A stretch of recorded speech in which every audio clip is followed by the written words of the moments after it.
Hey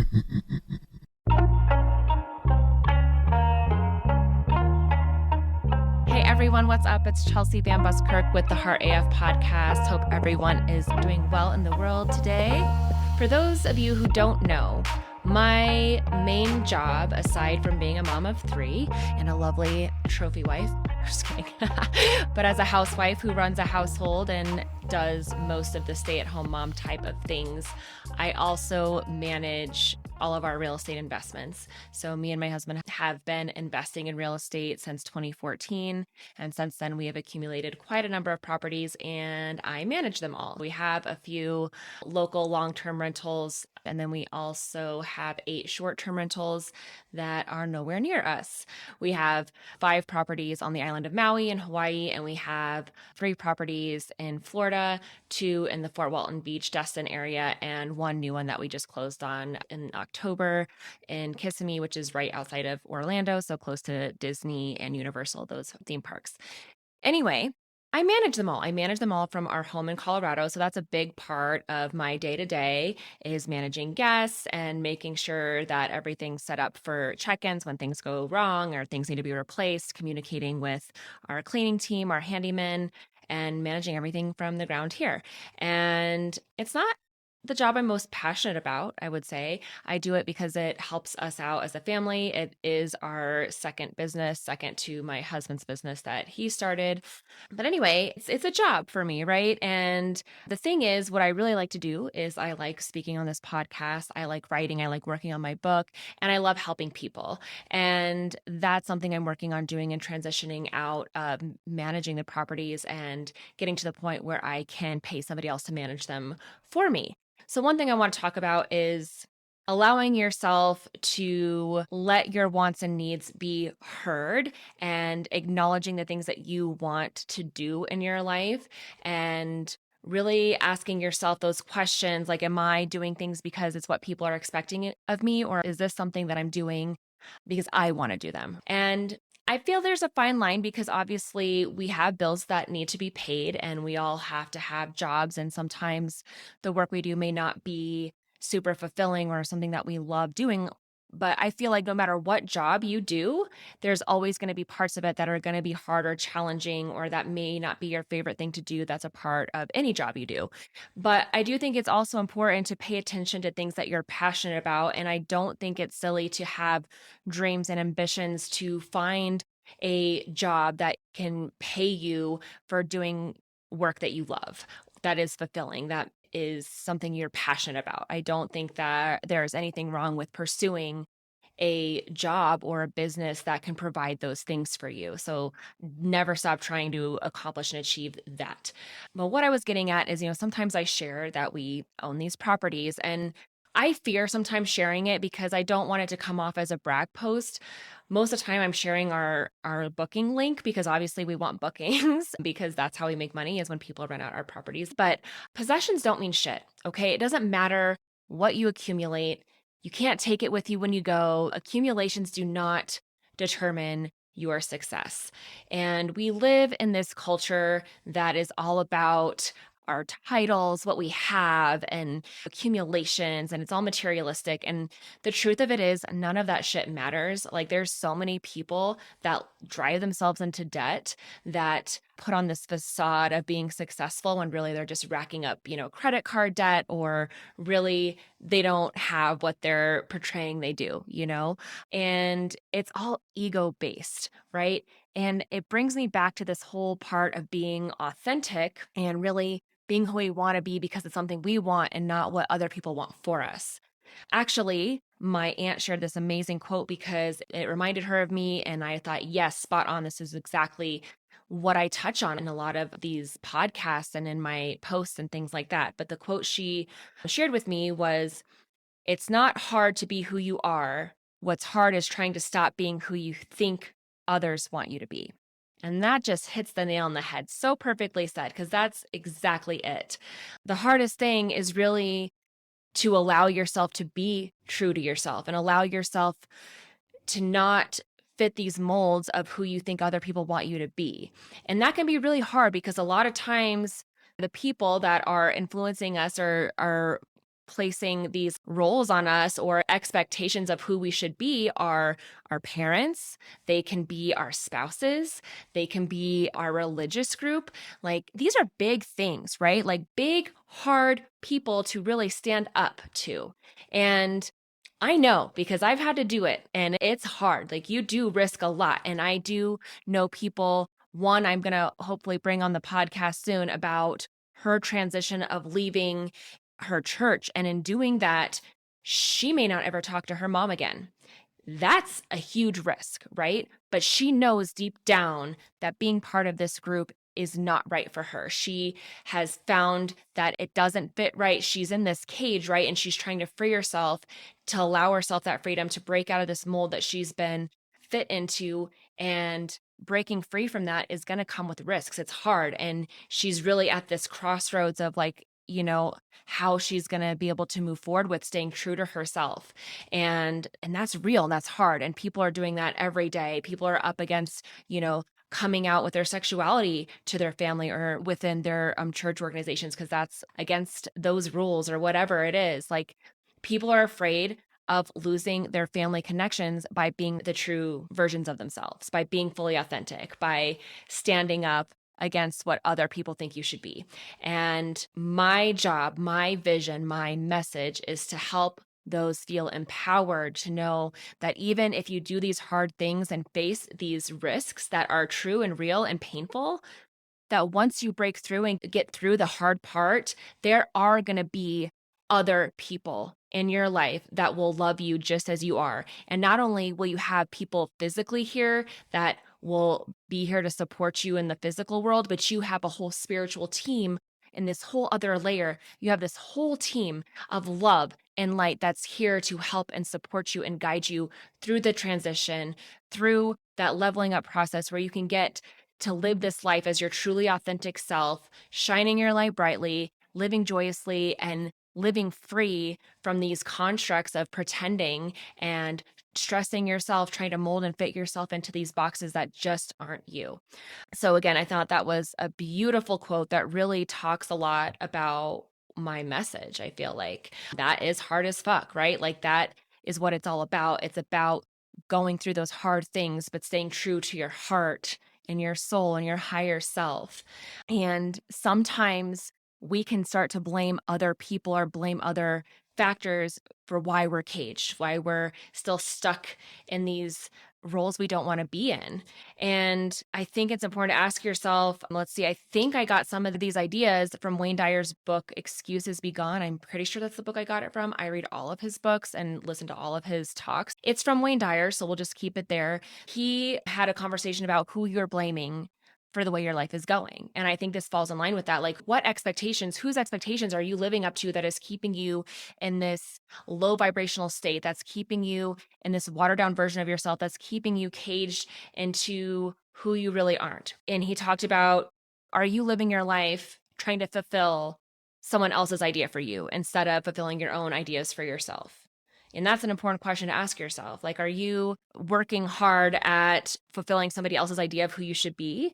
I know I did. I know I was working, trying to be this overachieving real estate agent and mom and trying to have dinners on the table every night and be like this person that just catered to my husband and my family, and then also like work and make a good name for myself and my job. And then I got the short end of the stick. I was miserable. I was not taking care of myself. I didn't want to be waiting on everybody else hand and foot. I had children that were fully capable of doing things for themselves, but I was still stuck in like that expectation that I was supposed to be doing everything for everybody. And I had to finally break free and say, excuse me, no, this isn't what I really would like to do. This is what I think I have to do. This is what I feel like you're expecting of me, but I'm not okay with it. This isn't what I want to do. I need more collaboration. I need like a family unit. I can't take on the responsibility and doing everything for everybody in this household. Like everybody needs to step the fuck up and each do their own part, right? Like I'm only one person. I shouldn't be trying to take on all this stuff. And it's ridiculous that I feel like there are still these expectations. I mean, you see it in the media and everything where like the mom or the main stay-at-home adult in the household is just supposed to take over and do all the things for everybody. And it's like, no, everybody has their own responsibilities in the family unit and everybody should be doing their part. It should be a collective thing, right? Anyway, the other thing I wanted to address going along with this is, are you listening to your calling? Are you listening to what your soul is telling you to do? Because for me, it was years of just knowing I knew I needed to teach people. I knew I had this need to help people. And so I'm still here working and trying to get this established so that I can finally follow my dreams through with getting workshops put together and a curriculum put together to actually help women go through a transformational process to where they can go through these hard things to be more authentic and to be able to live life for themselves. And it's not done in a selfish way. It's not about being selfish. It's about being loyal to yourself. It's about self-care. It's about being able to honor and respect yourself enough to set boundaries so that you can be taken care of, so that you can thrive and live your life authentically and not just conforming all the time for everybody else, right? Like for everybody else's expectations. And following your heart, it's risky. There's going to be people who aren't going to like it. When I had to stand up to my husband and be like, hey, sorry, I'm not going to fully cater to you and take care of your every single need when you're a fully capable adult. He wasn't happy about that. I mean, come on. Would you be happy if you had somebody that was fully catering to you for everything?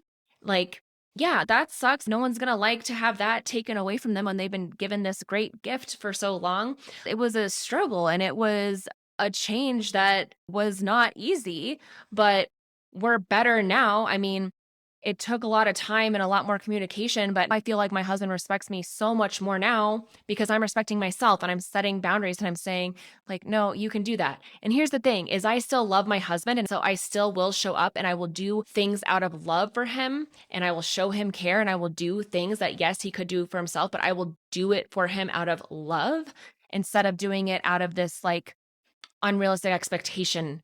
Does that make sense? Like there are ways to do things for people and give yourself in a loving way to do it out of love, but it's different than when you're doing it out of this obligation or needing to prove your worth or doing it because you feel like you have to because that's what's expected of you. It's different if it's an expectation versus if it's something that you're genuinely giving, like a compassionate way of giving.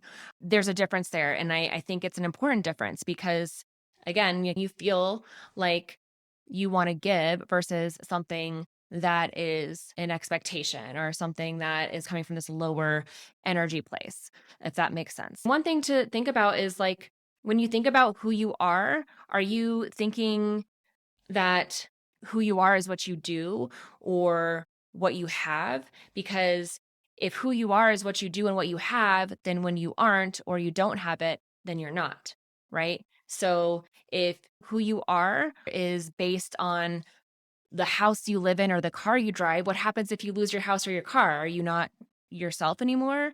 Or what happens if you place all of your value on your title? You know, like what happens if something changes and you're different, right? Like if I place all my value on being a real estate agent and now I'm not, does that mean I'm not me? Does that mean I don't have any value anymore? No, it doesn't. We are more than what we do. We are more than the possessions we have. And all of those things are ego based. They're all these lower vibrational energy things that really don't matter. Again, like they're things that don't really matter. Okay. It's good to have dreams and like we all have bills to pay. We all have dreams and it's good to be secure financially. And I think that's something that everybody should strive for and being disciplined with their spending and making investments for the future. Like I think that's all needed. That's all good and well. Like that's all stuff that's needed living here in the physical world, right? I'm not trying to cast down on anybody who is out there being successful and achieving stuff. I mean, fuck, look at my husband. Like he has this business and he's a hustler. Like he is. He just goes after it and he keeps building and expanding his business. And, you know, he's the one that's always pushing for adding more investment properties to add to our portfolio. He's definitely somebody that is working for our future. And I don't think there's anything wrong with that, like striving for goals or trying to accumulate stuff. I'm just saying accumulating stuff does not equal your worth. Like it is not what makes you worthy as a person. Okay. Like you as a person are valuable and needed just the way you are. You don't have to accumulate stuff to prove your worth. You don't have to neglect yourself and give everything you have to everybody else to prove your worth. It's not about the possessions. It's not about the titles and the achievements you make. That does not make you valuable. It's good to have goals and to accomplish goals. That's great, but it's not based on what you're worth, right? Like, I'm not better than the homeless guy down the street that's living under the bridge over by my house, okay? I don't think I'm better than that person. He is a human. He is struggling in his life. He's made choices in his life to get him where he is. That's him. But that does not make him less of a person than me, okay? Like, I'm not a higher person just because he lives under a bridge and I live in the house I live in, okay? That's the point I'm trying to get across too, is there isn't this hierarchy of people based on what your title is or what your possessions are. We are all human. We all come from the same source. We are all connected. And the overall thing is, I just want you to realize you are worthy and that you have every right to go after what you want in life. You have every right to be your true, authentic self. And even though it's hard as fuck sometimes to take that risk to fully come out as yourself and break through the expectations that other people are placing on you, like, it is so worth it. I honestly think that if I never got the courage to figure out like my power and figure out what I really wanted in my family environment, in my home, and my role, if I wasn't able to speak up and make changes, I probably would have left my husband. I swear I was so unhappy and so fed up. Even though I loved him and had no desire to break up my family, I was miserable enough to want to walk away. And that's really sad to me now because I can see how much we've grown since then and how much we have left to grow and experience together as a family and as my relationship with my husband, and like how that has grown and evolved and just gotten closer. And, to think that I could have walked away and let that go because I couldn't speak up for myself and actually set boundaries and learn how to be my authentic self within my marriage, and then have everything reflect back to me to help encourage my continued evolvement and growth and going after what I want and how I want my life to be. It's amazing. And I think other people can get there too. And I feel like I shouldn't just paint this like rainbow picture if you go through something hard. So let's say if you do go against what your parents want for you and they decide to disown you and not talk to you. I mean, that's a true risk, and you might lose a relationship like that. And it's sad and it's painful, but you'll still find joy and you'll find those people that will fill in for your family on the other side of that, right? Like, when you make it through the sadness and you can cut out the toxic relationships that might be your own parents, you'll be so much happier and at peace when you can truly be yourself. And again, then attract the right people, the people that will truly love you for who you are and be there to support you and be your family, even if it's not your blood family. Not all of us get so lucky to have blood family that is really there for us. Like, I know lots of people who have had toxic parents and ways they've had to cut them out of their life because they've had to protect themselves. You have to. I think I kind of got lucky in a way with my mom passing when I was 22 because I never had to set boundaries when I had kids or as an adult, like having to cut her off. She kind of did it for me by making choices that ended her life early. And I know it's sad and a little morbid for me to put it that way, but I mean, it's true. Like, I do feel a little bit of gratitude that I didn't have to stand up to her and cut her off as an adult, or an older adult, I guess you could say. I did have to set a boundary and not have her at my wedding because she was still alive when I got married to my husband, and I had to ask her not to be there because I knew that having her there would have been toxic and it would have ruined my wedding. And, she died 6 months after I got married. So I was worried that she might die at the wedding or overdose at the reception, like something. I just knew that there was going to be some kind of scene if she had been there. And so I had to say no. Again, the hard things are standing up for yourself and learning to set boundaries and standing up bravely as your truly authentic self and not conforming to fit other people's expectations of you. So really, that's the message of today. I'm just really encouraging you, if there is some part of your life that you are quieting yourself, you're playing small, just for the sake of trying to fit other people's expectations of what you should be doing or who you should be or how you should be acting, like, fuck that, okay? I'm here cheering you on, letting you know that you have every right to be yourself and to stand up and speak up and go after what you want and to have a life that you love. Like that is your God-given right to live a life full of joy and to be lit up and to be passionate. So even if you are stuck in a job that you don't really like and you're trying to figure out how to still get paid by doing something that you love, like figure it the fuck out. Google's amazing. YouTube's amazing. Like whatever you want to do, start small. There's so many ways you can build stuff up from scratch. You literally just have to do the research and make that effort. There are ways to be resourceful and figure stuff out and build your way up. And, ride it out with the job maybe you're not so happy with, but at least the bills are still getting paid while you work on a side hustle or open a business or work on developing more certifications or learning more things that you need to do to apply for another job that you'd rather do. There's so many resources for you, and you just have to have that belief in yourself and keeping yourself open so that opportunities will come into your sphere of awareness. This is a good transition into manifesting stuff for your life and setting goals and law of attraction and manifesting things for your life. So next week, let's do an episode on manifestation and how you can really make things happen for your life and how it can actually come easier than you might think. And it really just comes down to keeping yourself open, knowing your worth and what you want, okay?